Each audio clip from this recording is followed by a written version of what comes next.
Gemini, welcome to your Celtic cross based on Rachel Pollock. I've laid your cards, so just to see if you want to hang around. This reading, I think, is about how to get your passion back, your intuition, how to work from quite a fiery side of your nature when you're feeling a bit drowned out by emotions. And the ending is absolutely lovely.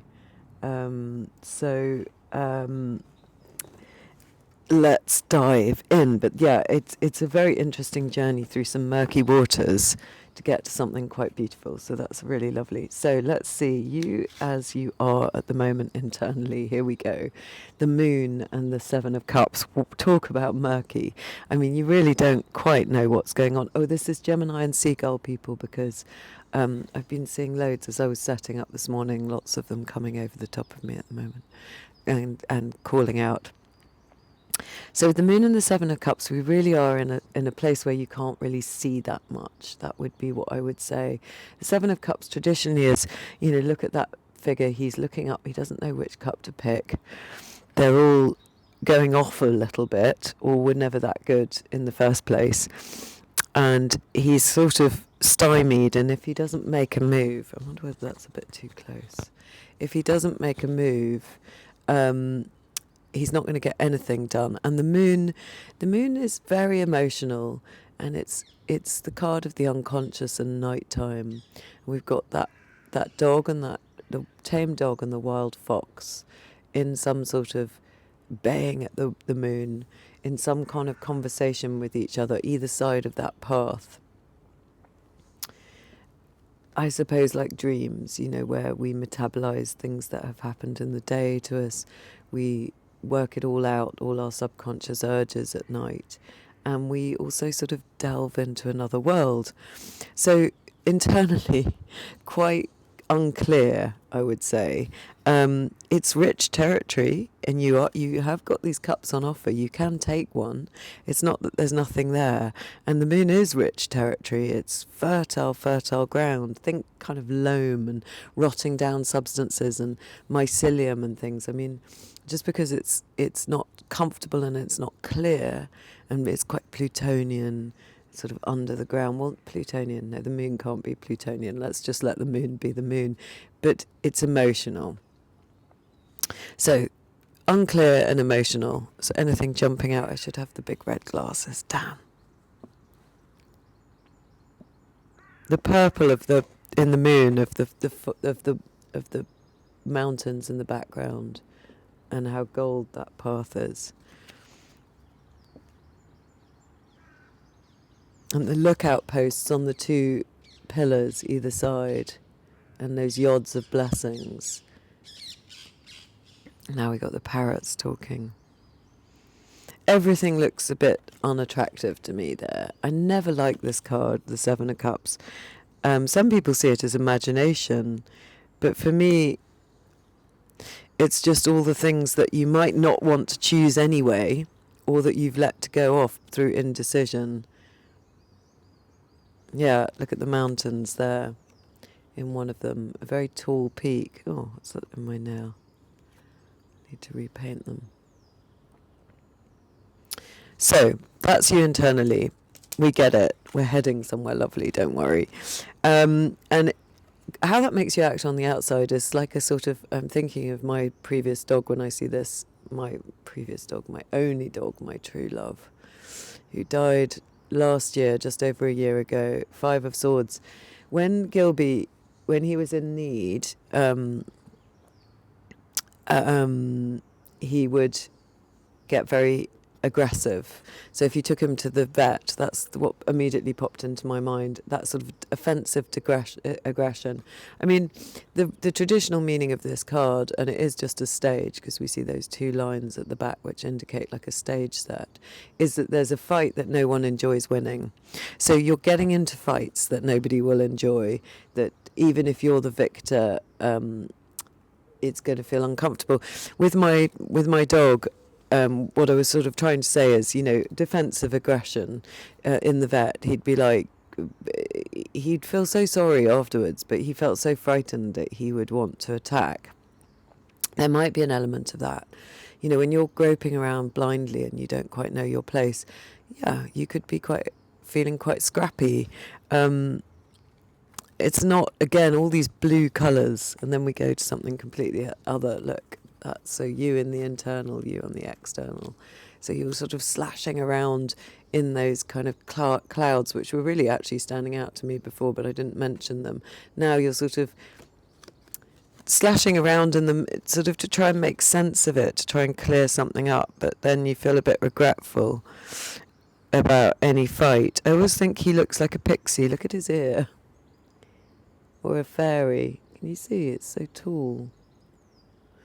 So an elemental element coming in here, which I guess is the sort of the side of my dog, you know, that kind of wild elemental element that the sort of maybe the fox element. Maybe he's got foxy ears, hasn't he? He looks a bit foxy.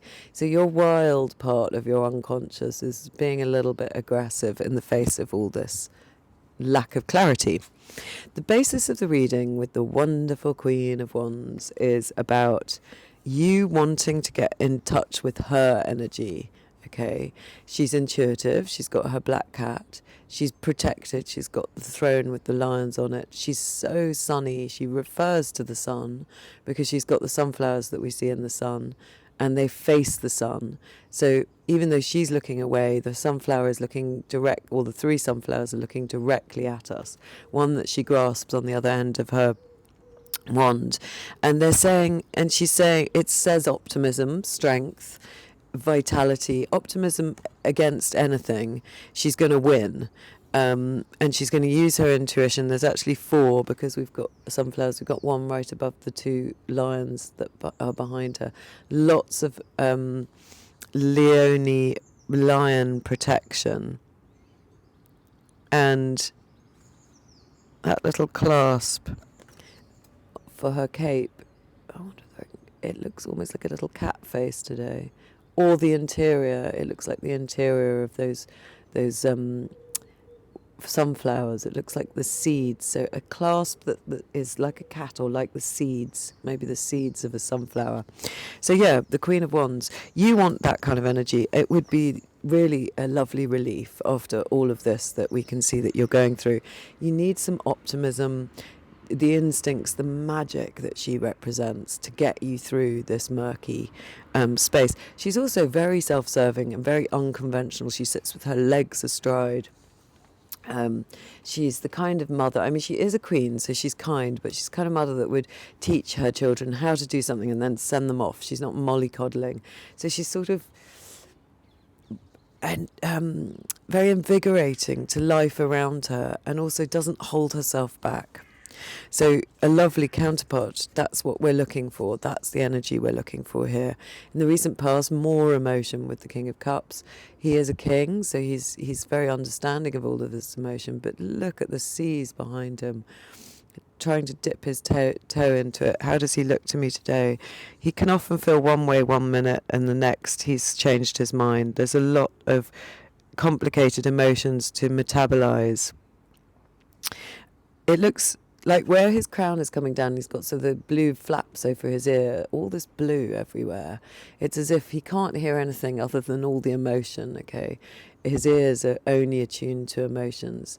And there was a little red mark on his forehead, like a sort of frown line. But it could also be like an intuition point,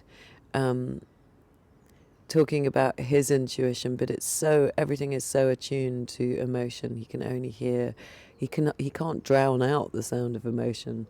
All of that. And the fish around his neck, the fish jumping. He looks quite stern, to be fair, today. Look at him. Rather sort of cross and stern and handsome. And I like the detail on his crown. It's actually the prettiest part. The red, there is some passion in there. I mean, he's a great character, but he's very emotional. So that's the basis. The internal, the external, the recent past, all emotion, emotion, emotion. That's what we've got going on. As a potential outcome, the 9 of Pentacles. Well, that's a relief. Look at all that yellow. So as a potential outcome, we're suddenly getting into some sense of agency. I mean, a great sense of agency. The 9 of Pentacles is resplendent in her garden. The grapes indicating all of her skills, all those pentacles ready to come to fruition, to be picked. The falcon on her hand that she's in communication with, who can help her intuition and her creativity, and can fly but will come back. She's tamed so much, she's in command of so much. That's interesting. What's that behind here, this sort of trellis structure? I don't normally see that. So it's the sort of workings of what keeps everything up with those two trees either side. There's a sort of structure that she's made that allows this vine to stand on it. I don't normally look at that. And her tiny little snail, she's at her own pace. She's got her home on her back. Look, she's wonderful, and she would be a mate of the Queen of Wands. She's solitary. She doesn't need anyone else. It's not to say you wouldn't be in a partnership with her around, but it means that you are self-sufficient. And it's a very clear, grounded energy after all this watery energy that we see everywhere else, sort of airy, watery, confused. This is now bringing us down to earth. So this is, and it's very much relates to the other outcome. So I love that. We're starting to ground and make sense of all of this. In your near future, another 9. So with the 9 of Pentacles and now the 9 of Wands, feeling defensive, the wounded warrior, the wounded healer. Again, it's a stage only, this one. But there might be a stage coming up where you just feel so bashed about, you've been starting fights potentially, or getting into fights because of your emotions, because they're so high that you need to sort of defend yourself, even if sometimes you're getting it a bit wrong. And now you're feeling a bit defensive because people might be coming for you. You've built your fences. You've got that, your head is bandaged, indicating that it might interfere somewhat with the intuition, which we're trying to get in touch with, because you're sort of so focused on the fight.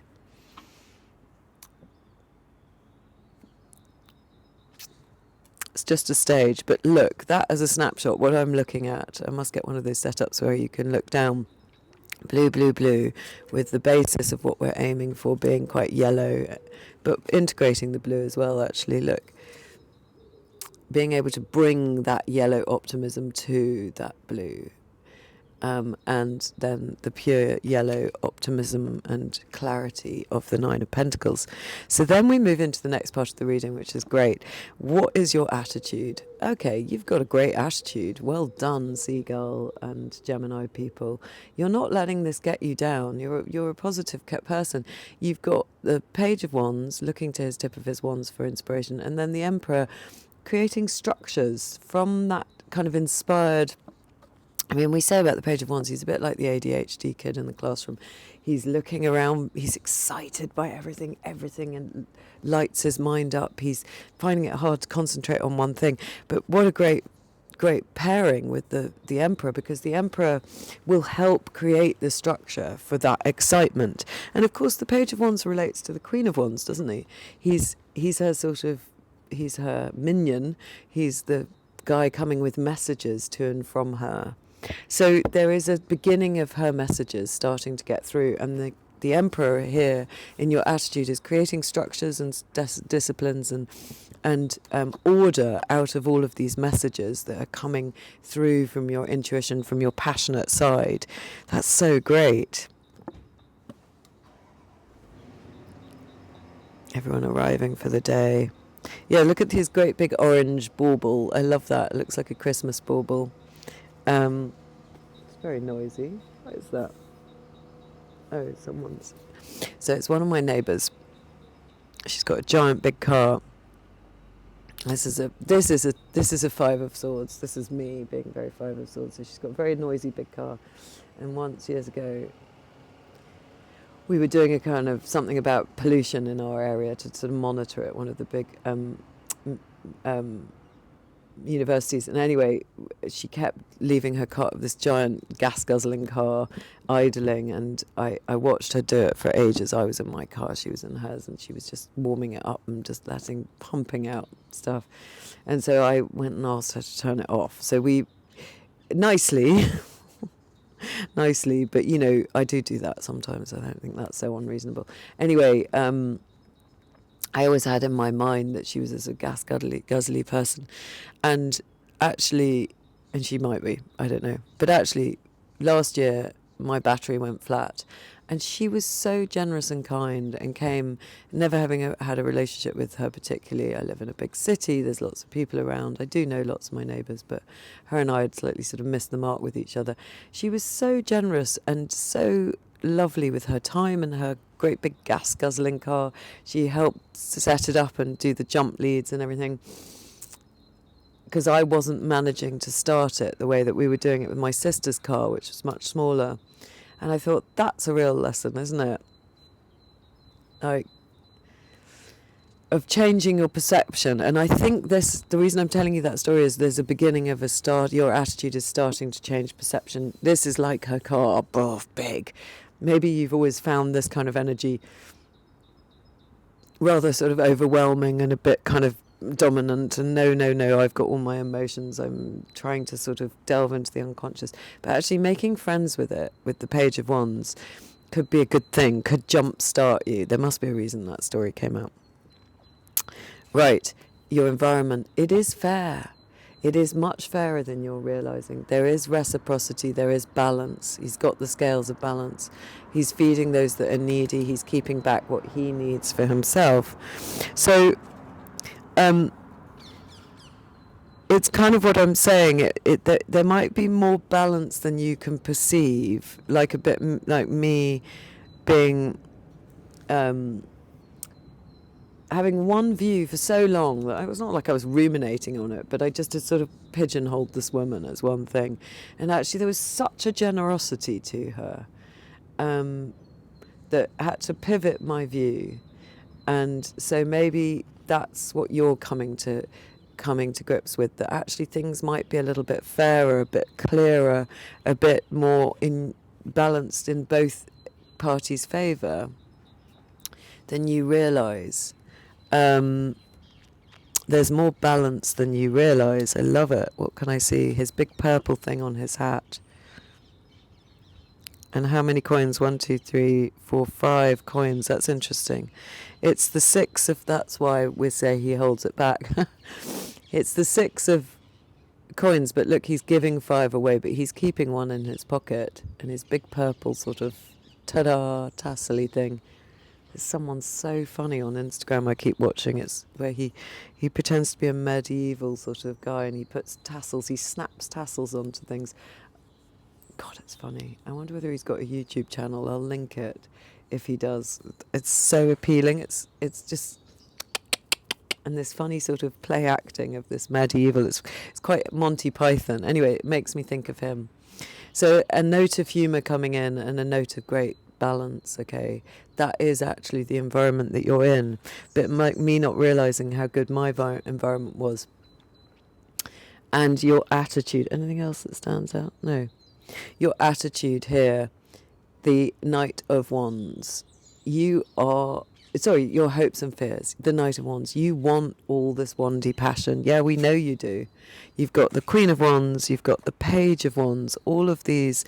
Your 9 of Wands is feeling defensive, but what you really want is to be able to be a bit more self-serving, a bit less overwhelmed, a bit more dashing around with libido. It's your libido. You want that to be your life force, to be let free again after all this kind of terribly sort of emotional, boggy mire of emotion, all that blue, watery or confused, airy energy of the moon, the 7 of Cups. Your heart was even confused. So you want more, you want the yang, you want the springtime energy, the sexual energy, the life force energy. That is what your hopes and fears. And it might be a bit frightening because you've been in such a boggy place. I can hear the rubbish truck coming. Let's hope it's not too disturbing. So, and then where it all ends, I love this, the Star and the Queen of Pentacles. So even though your aspirations are for the Queen of Wands, this kind of command of your creativity, your drive, your ability to intuit, you're sort of getting a slightly adjacent energy very like the Nine of Pentacles. We're going into another queen, the Queen of Hearth and Home, the queen who keeps everything just so, who's rather bougie, beautifully presented, beautiful home, very highly valued, good at looking after everybody. Look, she's got the little fertile rabbit there.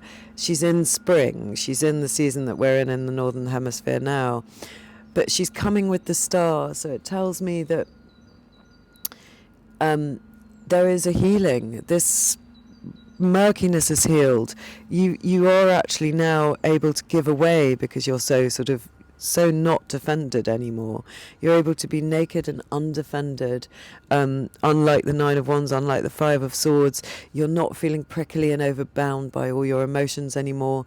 You are feeling amazing. I'm looking at the pairs on her throne, and I'd done a lot of research, well, not a lot of research, but I've been thinking a lot about pairs because I had a bad throat or lungs, bad lungs for the beginning of this year for a long time, and pairs are very good in that sort of wintry season to clear the lungs, to give them some strength. Lungs meaning grief.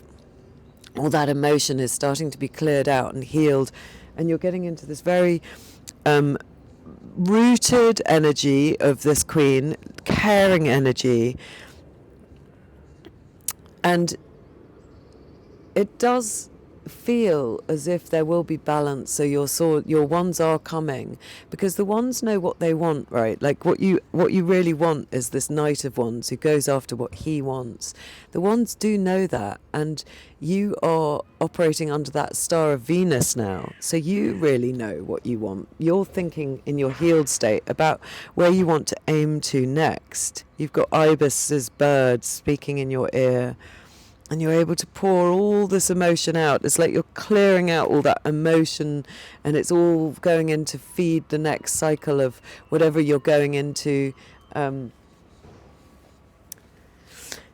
Honestly, I shouldn't live in a big city. I find noises so annoying, but it's only because I'm doing these videos for you, and I don't think it comes out as badly. Anyway, the rubbish is being taken out. The emotions are being emptied out. The sense of drowning is now being able to fertilize. All those emotions are now becoming fertile. Let's pick some. Let's see. We're going to start with, as we always do, the let's start with my favourite way to cap these. Oops, actually, which is the Enchanted Forest. Oops, straight out. What is that? The Ace of Spells. Here's another wand saying, don't worry, there are wands here. There's a beautiful new star. Look, he's lighting it. That's so amazing. This little wyvern or dragon is lighting his wand. There is a beautiful new wandy star, because I was sort of slightly worrying that the wands weren't, not worrying, but wondering why the wands weren't there. But the cards are saying to me they are there. Right, let's have a look. Let's read this. Ace of Wands, Ace of Visions, Ace of Spells. That's the Ace of Wands. There he is. So in short, it says, at a glance, a new sense of purpose. That's it. You've got it. A new and revitalized project, magic, will, fearlessness, confidence, a burst of energy, fire element. And this is a wyvern because it's got two legs. And look, he's lighting up a crystal. That's interesting, isn't it? I wonder whether you like crystals. The enchanted ally for spells is a wyvern. There are many types of wyverns, including some that live in the sea. This is a forest wyvern, also known as a fire drake. Its primarily green body is excellent camouflage, and unless you look closely, you may completely miss it perched in a tree above your head, until it breathes a little fire, of course. Don't worry, the fire drakes of the Forest of Enchantment have their fiery nature under control and can channel it perfectly. This is it. You're wanting to channel that fire. And you would be able to channel it perfectly with the Star and the Queen of Pentacles. She sort of really kind of uses and creates out of all of that fire, makes a beautiful environment, beautiful work, beautiful self-worth. This ally will help you do the same with yours. The wyvern says, let's heat things up. The woven gift to you is a wizard's staff. The power of the staff depends entirely on the person who wields it. A wizard's staff without a wizard is just a stick. Intention is everything in magic, and the staff directs the wizard's will towards the desired outcome. Your wyvern has added a bit of dragon fire as an extra boost. The rest is up to you. So we're talking about intention, passion, the new start, exactly what you're looking for. Thank you, cards. That's so lovely. And behind me, I know I've got the who have I got here? I've got these ones. Oh, I've got, actually, let's just pull the whole pack over. I've got several different oracles, but we're going to start with the what I always do next is a Shining Tribe Tarot from Rachel Pollock's tarot deck. Too many, I can't take lots. We've got the noise of the dust truck. I'm not doing that. Off he goes, taking all your rubbish away, transforming it. Place of trees. It's interesting, on the side of the rubbish truck it's got a sign saying most wanted, and then it's showing you lots of things. So it's sort of taking off your most wanted, the most wanted, what they want. They want to take, the rubbish truck wants to take all of that emotion for you. So place of trees, let's have a look at this. It looks very nice, very happy again. So I think we really have moved into such a productive space. Place of trees. No of trees, place of trees. And so in short, growth, feeling safe and rooted, Queen of Pentacles energy, I love it. A positive environment, good health, friendship and joy, knowledge. Well, says it all. And basically it's like the Eden, isn't it? We can see a sort of Eden. But they're two women. It's a moon goddess, because she's got the triple river of light in the sky. We can see the sun and the moon above the triple river of light. She is the goddess of life and death, and all places where we feel whole and at peace and rooted in our lives are her garden. So that is that, isn't it? Rooted in your garden. That's one of your outcomes. It's really saying it's a very rooted, beautiful energy. In the card we see two trees, recalling the tree of life and knowledge in Eden. Before the Genesis story of disobedience and punishment, the myth of paradise told of a goddess with a companion snake who gave her worshippers a fruit of the flower of eternal life. Statues of the goddess from Crete show her arms wrapped with serpents. The second tree in the picture, the tree of knowledge, tells us that joining ourselves to the sacred, becoming like the trees in the garden, does not mean mindless vegetation, but rather genuine growth and knowledge, the development of individuality as well as good health.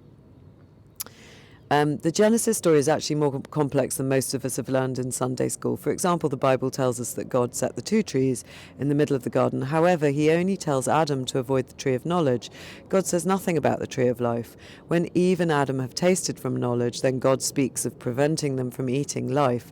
This implies that the tree of life was somehow invisible to Adam and Eve until they had first eaten from the tree of knowledge.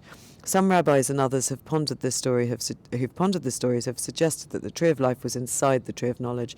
Knowledge makes life possible. The place of trees as a state of mind, or even as an actual place where we feel safe and natural, and where is a state of mind, an actual place where we feel safe and natural, and where knowledge makes us more alive. So it's talking about when we understand our emotions, I guess, in context of this reading. We have all those emotions. We then bring the fire to it. We start to understand. We try to we start to metabolize with that energy of the emperor who helps us sort of create structure around all of this. And then the other tree arrives, and we come into this safe space. So it's really lovely. It's just sort of emphasizing that lovely Nine of Wands and the Queen of Pentacles, a garden of safety. That's where you're at now. Let's have some oracles quickly. Spirit Keeper of the West. Yeah, look at that. Beautiful setting sun. what do you need to let go of in the West? Because we're looking at autumn leaves. Well, we've seen the rubbish truck taking your rubbish away. Like the emotions that you can discard now. That allows rebirth, doesn't it? And you are transcending. I love it. Look, it's on both sides of this card. That's the back of these cards, but you've got the totem image. You are transcending. It's so important. It's on the back of the cards. You're transcending from all of that emotion, because you're now able to metabolize it and bring your fire in, which is taking you to this beautiful garden. I love it. And then 2 cards here, love and the eagle, spirit, integrity, connection to the angelic realm, and love. Yeah. Well, we've got the Wyvern who can fly. We've got Pegasus who transcends and can fly.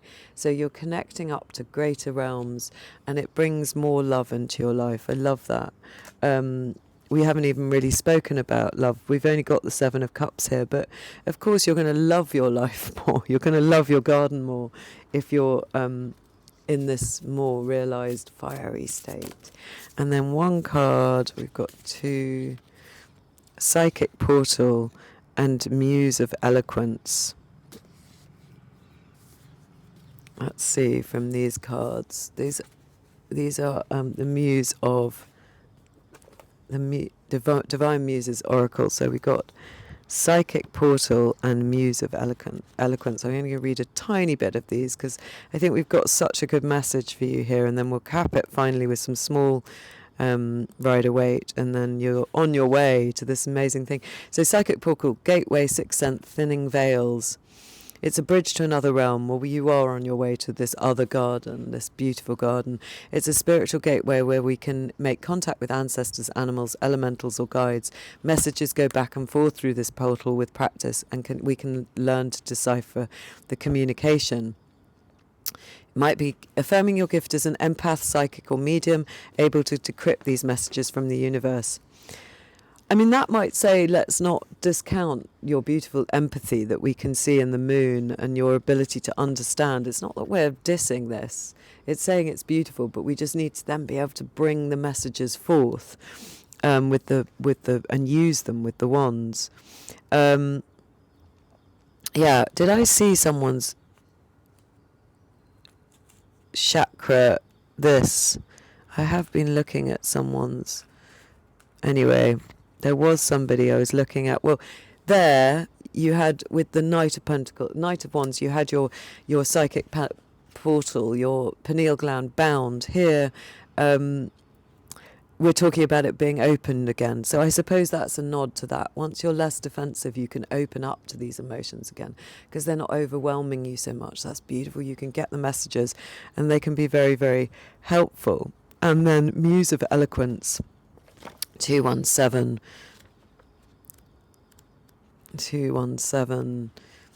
Expressiveness, fluency, articulate. And then maybe you're going to then start so this is Calliope, who is the patron of epic poetry and eloquence.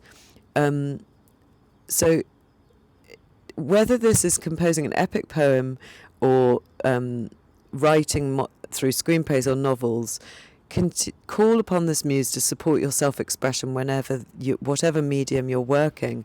So she's beautiful voiced, she's clear, she's got an ability to compose powerful stories, novels, films, television series.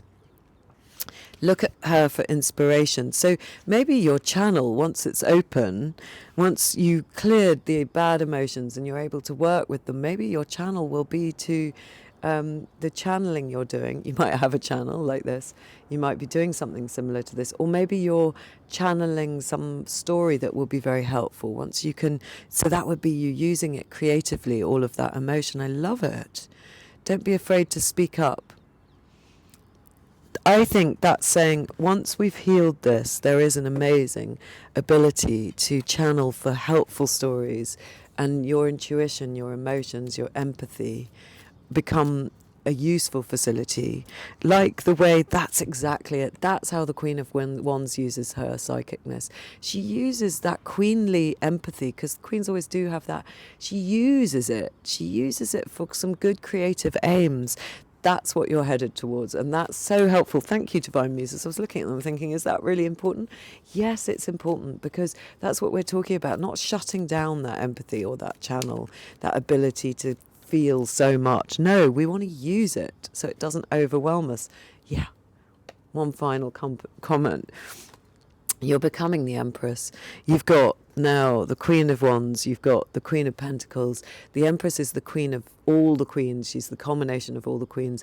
This is when you get into your true creative space. I love the way that turned. Love. She is the epitome of love. You're being able to use now, through transcending, through being able to bring your fire to your intuition, to your empathy, to your ability to feel. You start to use all of those things. You unbind that Nine of Wands. You open up your intuition again. And now you're able to be healing to everyone, not just yourself. What a great reading. Thank you. I love that energy. Seagull, Gemini. Beautiful. See you again.